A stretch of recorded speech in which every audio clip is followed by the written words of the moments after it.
আসসালামু আলাইকুম। প্রধান উপদেষ্টা পদত্যাগের কথা ভাবছেন। রাষ্ট্রের কাজে তিনি সহযোগিতা পাচ্ছেন না, তাই ঠিকভাবে কাজ করতে পারছেন না। আর কাজ করতে না পারলে প্রধান উপদেষ্টার পদে থেকে কি লাভ, সে কথাও অধ্যাপক ডক্টর মোহাম্মদ ইউনূস ব্যক্ত করেছেন। তার ভিতরে ক্ষোভ এবং হতাশা বিরাজ করছে।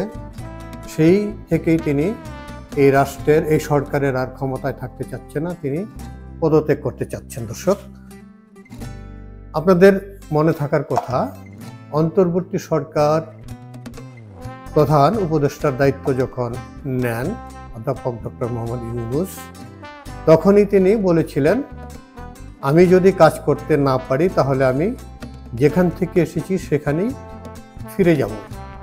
এই কথাটি আমাদের সকলেরই মনে থাকার কথা। তিনি জাতির উদ্দেশ্যে যখন ভাষণ দিয়েছিলেন প্রথম ভাষণে তিনি এই কথা বলেছিলেন। সরকারের 8 মাস অতিক্রম করে আবার তিনি সে কথাটি দেশবাসীকে স্মরণ করিয়ে দিলেন বোধহয়। কিন্তু কেন তিনি পদত্যাগ করতে চাচ্ছেন বা সরে যেতে চাচ্ছেন, এমন মধুর পাওয়ার ছেড়ে যেতে চাচ্ছেন, বিষয়টি রীতিমতো বিস্ময়কর, ভাববার মতো, আবার চমকপ্রদ বটে। বাংলাদেশে এমন ইচ্ছে কোনো সরকার প্রধান প্রকাশ করেছেন তেমন ইতিহাস বোধ হয় নাই। ডক্টর ইউনূস যদি পদত্যাগ করেই বসেন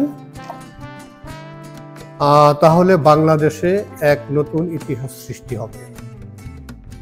তবে পদত্যাগ করার কারণও তিনি তুলে ধরেছেন। কেন তিনি পদত্যাগ করবেন সেই কারণও তিনি তুলে ধরেছেন। প্রধান উপদেষ্টা বলছেন, সড়ক আটকে আন্দোলন। এই যে ঢাকায় এখন প্রতিদিন বিভিন্ন প্রতিষ্ঠান, বিভিন্ন সংগঠন সড়কে অবরোধ করে তারা আন্দোলন করে যাচ্ছে, তারা সরকারকে বিব্রতকর অবস্থায় ফেলছে। এই বিষয়টা ডক্টর মোহাম্মদ ইউনূস বিব্রত বোধ করছে। সংস্কার সহ বিভিন্ন বিষয়ে দলগুলোর মধ্যে ঐকমত্য না হওয়া এবং যে সংস্কারের যে বিষয়গুলো রয়েছে সেই বিষয়ে বিভিন্ন দলের কোনো ঐকমত্য তিনি দেখতে পাচ্ছেন না। রাষ্ট্রীয় কাজে নানা পক্ষের অসহযোগিতা এবং তিনি যে রাষ্ট্রীয় কাজ করেন বা করতে যাচ্ছেন সেই সমস্ত কাজে বিভিন্ন মহলের নানা জনের নানা রকম অসহযোগিতা, এসব বিষয় তাকে খুব আহত করেছে। এই বিষয়গুলো তাকে খুব আহত করছে এবং সে কারণেই তিনি মন স্থির করতে যাচ্ছেন যে তিনি আর এই সরকারে থাকবেন না। এ নিয়ে ডক্টর ইউনূস তার উপদেষ্টা পরিষদে কথা বলেছেন। এই বিষয়গুলো নিয়ে তিনি তার উপদেষ্টা পরিষদে কথা বলেছেন। তিনি হতাশা ব্যক্ত করেছেন এবং ক্ষোভ প্রকাশ করেছেন। আবার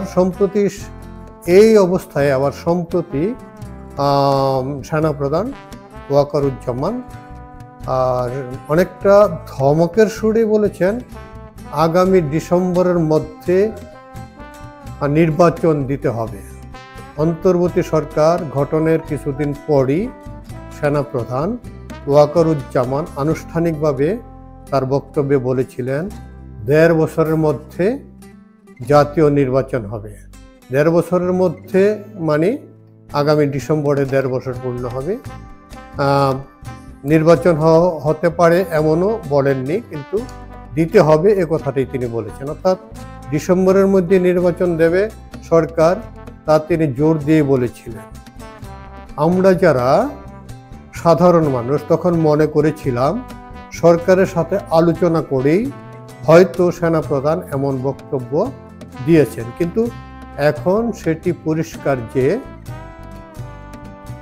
ওয়াকারুজ্জামান সরকারের কোনো ধারদারি না, তিনি কোনো সরকারের ধারদারি না। তিনি তার মতোই তিনি বলে যান, তার মতোই তিনি কাজ করেন, তিনি নিজের মতোই সব করে ফেলতে চান। তার এমন বক্তব্যের সমালোচনারও যথেষ্ট দাবি রাখে। তিনি যে বক্তব্য দেন এটা দেশবাসীর মধ্যে যথেষ্ট সমালোচনা হচ্ছে, সমালোচনার দাবি রাখে। সেনাবাহিনী সরকার পরিচালনা করছেন, সরকারের না সেনাবাহিনী সরকারের অধীনে। এখন তার বক্তব্যে এমনটি বোঝা যাচ্ছে যে সেনাবাহিনী সরকারকে পরিচালনা করছে। কিন্তু তা সরকারের অধীনে সেনাবাহিনীর নয়, এমনটি বোঝা যাচ্ছে। বৃহস্পতিবার উপদেষ্টা পরিষদের নিয়মিত বৈঠক শেষে অনির্ধারিত আলোচনায় দেশের সার্বিক পরিস্থিতি নিয়ে কয়েকজন উপদেষ্টার সাথে কথা বলেন প্রধান উপদেষ্টা ডক্টর মোহাম্মদ ইউনূস। তার কথার মধ্যে তখন ক্ষোভ ও হতাশাই প্রকাশ পায়। দেশ কতটা অস্থিতিশীল হলে একজন বাস্তববাদী মানুষ এতটা হতাশ ও ক্ষোভ প্রকাশ করতে পারেন। ডক্টর ইউনূসকে আমি ব্যক্তিগতভাবে অন্তত বাস্তববাদী মানুষ হিসেবেই মনে করি, এবং তিনি যেভাবে তার এই 84 বছর বয়স পর্যন্ত এসছেন, তার কর্মকাণ্ড এবং তার নোবেল বিজয়ী সব কিছু মিলে তিনি একজন বাস্তববাদী মানুষই আমার কাছে মনে হয়েছে। সেই বাস্তববাদী মানুষ এখন এই বাংলাদেশ পরিচালনা করতে এসে তিনি হতাশ হয়ে যাচ্ছেন। তার এই হতাশ হওয়ার পেছনে আমাদের এই বাংলাদেশের যে রাজনৈতিক দলগুলো এবং অন্যান্য যে প্রতিষ্ঠানগুলো আছে, সেই প্রতিষ্ঠানগুলো তাকে সেভাবে সহযোগিতা করছেন না বলেই তার এই হতাশা, এবং এই হতাশা থেকে তার মধ্যে এক প্রকার ক্ষোভ জন্ম নিয়েছে। উপদেষ্টা পরিষদের বৈঠকের পর প্রধান উপদেষ্টা ডক্টর মোহাম্মদ ইউনূসের সঙ্গে তার বাসভবনে দেখা করেন এনসিপির জাতীয় নাগরিক পার্টির আহ্বায়ক নাহিদ ইসলাম। নাহিদ ইসলাম উপদেষ্টাদেরও একজন ছিলেন, তিনি পদত্যাগ করে এসে এই রাজনৈতিক দল গঠন করেছেন। সেই নাহিদ ইসলাম পদত্যাগ না করার জন্য অনুরোধ করেছেন ডক্টর মোহাম্মদ ইউনূসকে। বৈষম্য বিরোধী বিপ্লবের অন্যতম নেতৃত্বদানকারী নাহিদ ইসলাম প্রধান উপদেষ্টা অধ্যাপক ডক্টর মোহাম্মদ ইউনূসকে সম্ভবত সাহস দেওয়ার চেষ্টা করেছেন। অপরদিকে তিনি প্রধান উপদেষ্টার যে যমুনার বাসভবনে দেখা করেছেন, সেখান থেকে বেরিয়ে এসেই বিবিসিকে জানিয়েছেন যে প্রধান উপদেষ্টা পদত্যাগের কথা ভাবছেন। বিবিসিকে এই কথাটা বলার পর এইটা তো আর চাপা থাকার কথা না, সারা বিশ্ব জেনে গেছে যে ডক্টর মোহাম্মদ ইউনূস বাংলাদেশ সরকারের প্রধান পদ থেকে পদত্যাগ করতে যাচ্ছেন, এবং সরকারের পদ থেকে পদত্যাগ করলে তিনি সরকারের সাথে আর থাকছেন না, এটি স্বাভাবিক। প্রধান উপদেষ্টা পদত্যাগ করতে চাচ্ছেন এমন খবর বাংলাদেশ ও ভারতের গণমাধ্যমেও শুক্রবার প্রকাশ পেয়েছে। এর আগে বৃহস্পতিবার রাতে বিভিন্ন অনলাইন গণমাধ্যমেও দেখা গেছে ডক্টর মোহাম্মদ ইউনূস পদত্যাগ করতে যাচ্ছেন এই বিষয়টি।